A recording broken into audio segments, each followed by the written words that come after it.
we live in a world that loves outcomes. Titles, results, highlights. But outcomes rarely tell us how someone actually got there. Behind every success is an environment, a moment, a person that opened a door, or a barrier that made things harder. The Opportunity Index is about those invisible forces. And today on the Opportunity Index, we are going to be speaking with Ryan Wang. And today, with Ryan Wang, we're not going to be necessarily speaking about Ryan Wang's incredible piano skills. Ryan Wang was a BBC Young Musician of the Year in 2024, and he's a part of the Harvard 2030 graduating class. Let's speak to Ryan and learn about what truly shaped Ryan's incredible piano playing skills and the incredible person sitting right in front of us today. Let's dive into it, and this is the Opportunity Index. Okay, so Ryan, can you please tell me what part of your upbringing really matters most to you and has really shaped who you are today as an incredible musician, and well, not only an incredible musician, but the incredible person you've really become today? Well, I think, well, first of all, I had a very happy childhood. I was very fortunate to grow up in Vancouver, and to be able to, go to a great school, a normal school. I think that's sort of what really, I think, mattered most in my upbringing is to have a normal childhood. And, I did high school, I did boarding school all the way up until, you know, grade 12. And I think that many musicians nowadays, they don't go to school or they don't have this education. And I think if you, even Rubinstein, and the very great pianists of the past all say that what really distinguishes someone, an artist, and just someone who plays piano is their life experiences. And I think that that's really important for me. And I'm still learning new things every day and experiencing new things. And everywhere I go to travel, I get to learn about different cultures and different people. And that's really, I think, it fascinates me and it enriches every aspect of my life, not only the playing. And I think that's really important. Yeah, and because I guess people usually meet the performer before they meet Ryan. Yes. I'm looking back at what you had said about your childhood and how you thought it really was quite soft, and it was quite an enjoyable childhood. What do you think shaped you the most? Like what experience or Yeah. what single experience in your childhood really shaped Ryan? Well, I think my first piano teacher, is Lee Kum Sing. He's a tremendous artist and a really amazing human being. He would bring me to tour and he would introduce me, actually. He was the first person to introduce me to the lifestyle of, touring pianist. And I was so young at that time, but he would really teach me that life is not just about music or piano. And that's I think being able to travel with him, he was, I think, a really key figure in my upbringing and my childhood. Yeah, sure. And the environment probably stays with you, and when you continue to grow, and even as things get bigger, of course your early environment again stays with you. So at what point do you think you start to see yourself differently, not just as a kid who plays the piano, but as someone who's incredibly inspired, motivated, and is willing to take this on as your life path and your career path and life path, and to ultimately make it what your profession? Hmm. Yeah, well, a little kid is always like a blank canvas, so when you're born into the world, basically what is around you is going to shape your life and the people around you because, you just give out whatever you take in. And I think at a certain point, I think I would say for me, like maybe 13 or 14, because that's when I moved to the UK. That's when I really had to become really independent. Is when I really, I mean, I was still undecided, I think, until I was maybe 14 or 15 that I really did want to pursue music, professionally. And um, being able to explore many different things at boarding school as well really helped me, I think, decide. And it made me Just realize, to inject here, what was it that really made you want to actually go to the UK and or boarding school, and specifically the UK and Eton? Was it was it a specific music program, or what was it that drew you ultimately? well,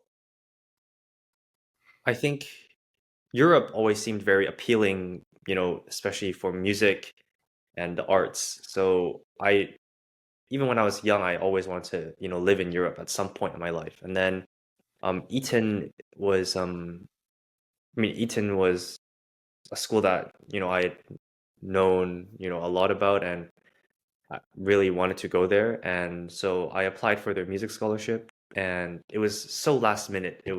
I still remember it was like, I applied, literally they have like one spot, I think, every year for someone who hasn't already been accepted. And so I applied for that spot, not really expecting anything. And then I went to audition and I got the spot, and I was so happy. And I was, so I decided, it's like a now or never type of situation. So I decided to move.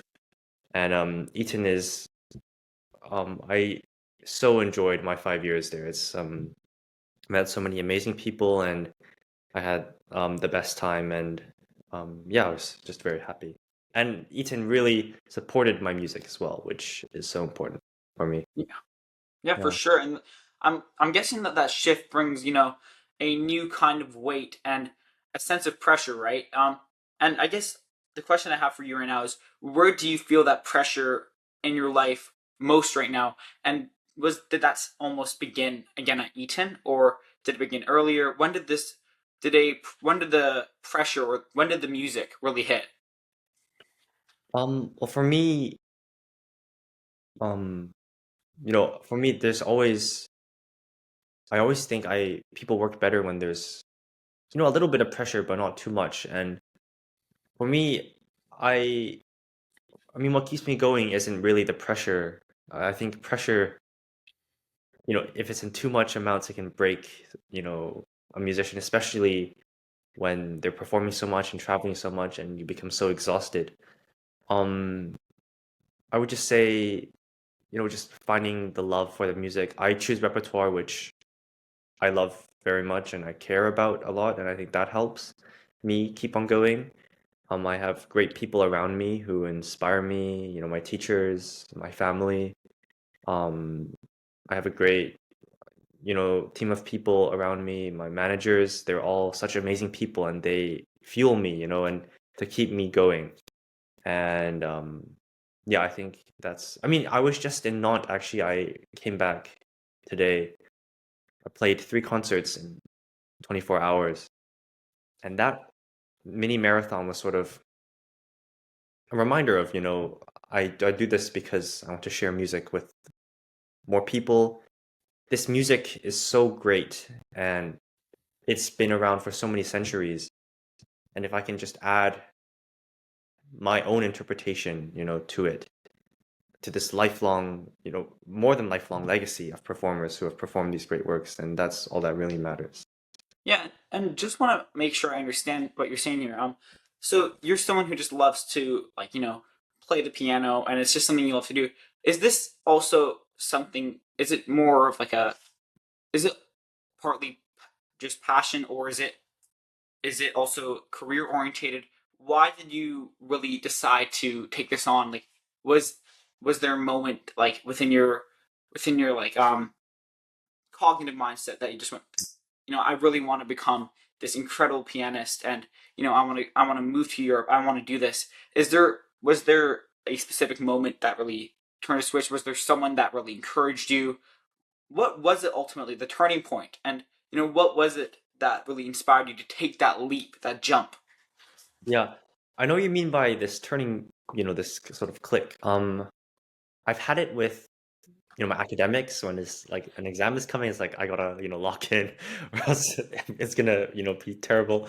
Um, and that really works. You really do, feel a switch, and then you can do. I've seen people and experience unbelievable things when that happens. You know, with music, because I started at such a young age and it was always a passion of mine, I never, it's just always been sort of, I just always love it. And there hasn't really been a moment like, oh, I need to become this amazing pianist. It's just, I'm very lucky in the sense that I get to perform so much and I get to play so much. But yeah, at the end of the day, it's just I just love to play, and I'm very lucky to have be able to hopefully build a career out of it. But yeah, it wasn't like oh, I need to lock in and practice or anything. Yeah. Yeah, and I guess if we move back to Freshie for a moment, when you were speaking about exams and whatnot, what's something that really looks calm in the outside but feels really heavy on the inside? And uh, I can tell that that tension can typically show up often, or more often than not, behind closed doors. So does it? Yeah, does anything ever really feel heavy internally or on the inside? Um, I mean, right now I feel quite happy, happy in life. So no, I mean, every person's life has ups and downs, and when you are in, a down, um, I mean, I don't think I've had it, particularly bad, but I mean, every performer I think will go through like even, Horowitz and, Richter, all these great performers, they've had, moments on stage where they don't know what's going on and they've had to go backstage and, look at music or whatever. Um, this, I mean, I think if you have like, say, a concert where you don't play your absolute best, you just play the next concert, try your best the next time, and there's not really that much pressure. I mean, in 100 years no one is really going to you know care about how a particular concert went. And sportsmen, they have good days, they have bad days, and I think just accepting that that's a part of the journey is really important, and not beating yourself up too much about it. Yeah. Yeah. So going back to what you said about like 100 years from now, no one's ever going to remember how Ryan Wang's concert went. Was it incredible? Was Yeah. it maybe like it was Ryan's off day? But do you ever have that? I guess you kind of answered this, but do you ever have that that fear within you, like, hey, like these, this is like someone's time. This is I'm taking their leisure time. I'm taking their almost like financial resources to go and do this activity where they come to watch me perform. And do you ever have that feeling of like, wow, this is incredible, it's surreal, but it can also be quite frightening. Like, what if I Mhm. mess up? Uh what if something goes wrong? Yeah. You never really feel that? Yeah, I mean, every performer I've talked to feels that. I think if you don't feel that, then you're lying, I think. Um, like, yeah, it's basic human nature. It's built into like our DNA. Like, if people are watching us do something, like we feel adrenaline, like we go into like fight or flight mode. Like it's written. And I don't think there's any way around it. I think you just have. I just think you learn to deal with it better and better. And I, I'm trying to improve every day and deal with that, because that is a huge thing that not everyone talks about. And it can, um, yeah, it can be tough, but I think the more you play, the more you perform, the better it gets. Yeah. And I guess with that comes the question, like, who are you trying to become ultimately? Like, not as a pianist, but also as like a person. And yeah. Do you have a specific answer to that yet? Have I know, considering you're quite young, like you're just graduating from secondary school, right? And Yeah, you haven't even entered post secondary yet. yeah, Do you have an idea of who you want to become again as a person? yeah. Well, hopefully, I mean, ultimately, just hope I can become someone who's kind.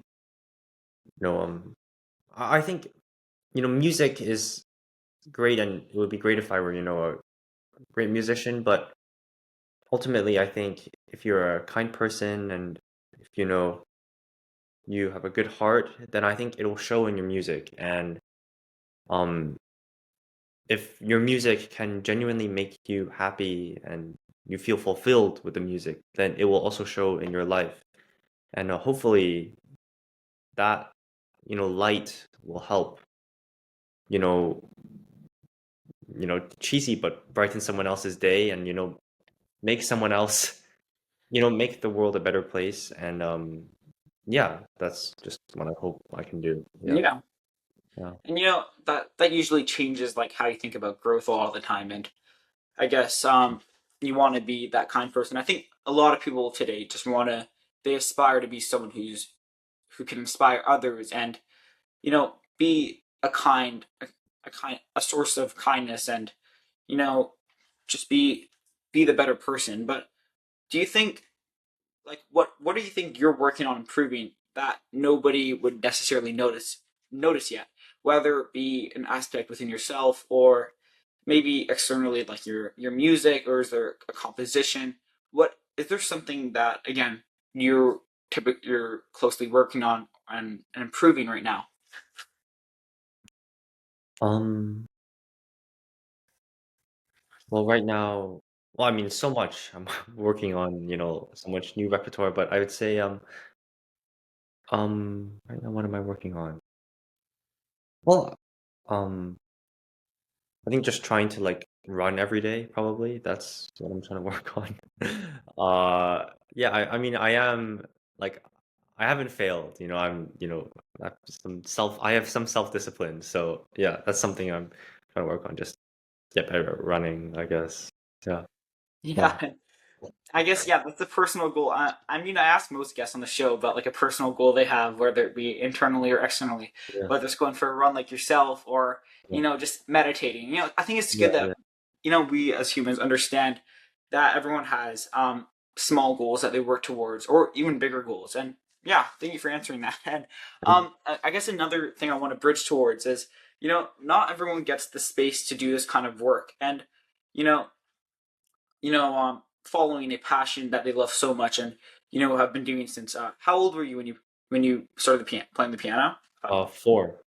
Yeah, since Yeah. 4 years old. And I guess we spoke about a little bit on this topic earlier. On you had a mentor who you looked up to and you toured with, but who do you think believed in you before it was so obvious that this was your this was your path, and this was you know yeah, again, your life trajectory and so on?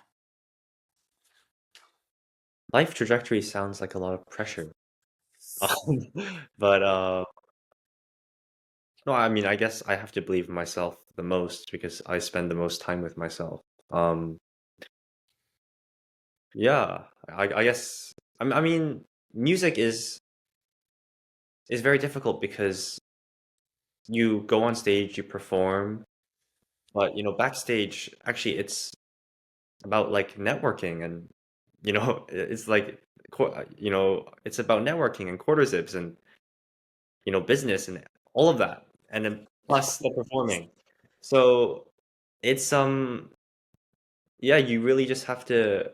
I mean, even I'm trying to navigate things now myself in this industry, and it's very big and it's very complex. But there are people like my teachers, my family, my friends, um, who you know all believe in me, and that really helps. And yeah, if I have any concerns, I can just always go to them, and they always know how to make me feel better. Or going for a run also always clears my mind as well. But yeah. For sure. And I guess that leads me to, I think, one of my last questions. If you could zoom out for a second, is there one single thing that you'd change to make it easier or more accessible for young people to grow into, their full potential? And what, as something as you've done, right? It's like what is something that you've like to grow into your full potential?